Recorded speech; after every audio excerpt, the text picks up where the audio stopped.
morning! Welcome to Lemon Juice for the Soul. This is our regular midweek devotion. He didn't come. Let us look at our verses this morning. In the book of Matthew, chapter 25, verses 35, 36, 40, and 45. Let me read it. For I was hungry, and you gave me something to eat. I was thirsty, and you gave me something to drink. I was a stranger, and you invited me in. I needed clothes, and you clothed me. I was sick, and you looked after me. I was in prison, and you came to visit me. After that verse, the righteous ones, they actually replied. And this is the reply when they said, Lord, when did we ever see you hungry and feed you? Or thirsty and gave you something to drink?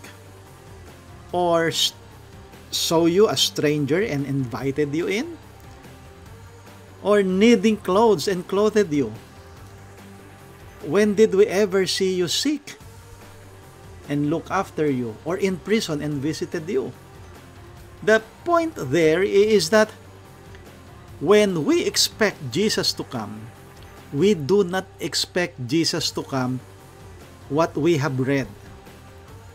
We expect the Jesus that will be a decent guy. We expect Jesus to be kingly. We expect Jesus to be a pious and religious person. So that is our expectation.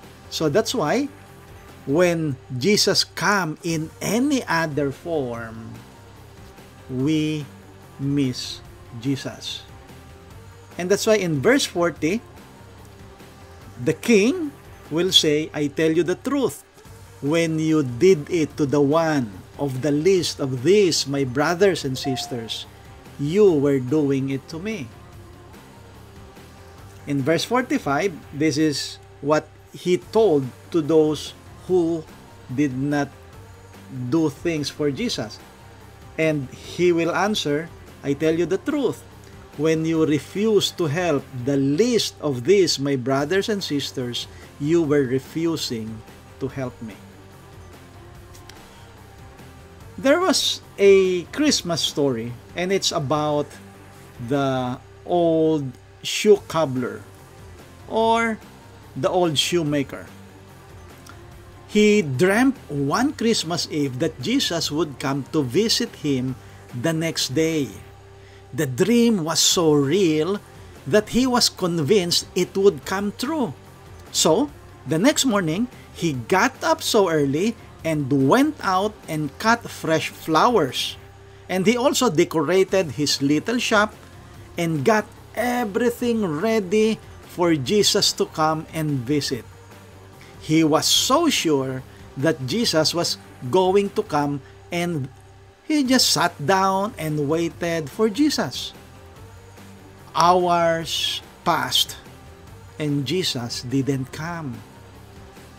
But an old man came. He came inside for a moment to get warm out of the winter cold. As the cobbler talked with him, he noticed the holes in the old man's shoes. So he reached up on the shelf and got him a new pair of shoes. He made sure they fit and that his socks were dry, and then he sent him on his way. Still, the old cobbler, the old shoemaker, he waited, but Jesus didn't come. An old woman came, a woman who hadn't had a decent meal in 2 days. They sat and talked for a while, and then he prepared some food for her to eat. He gave her a nourishing meal and sent her on her way. Then he sat down again to wait for Jesus, but Jesus still didn't come. Then he heard a little boy crying out in front of his shop.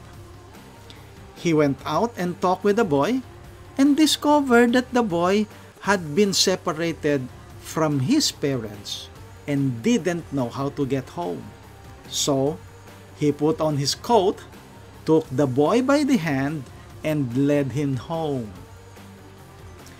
When he came back to his little shop, it was almost dark, and the streets were emptied of people.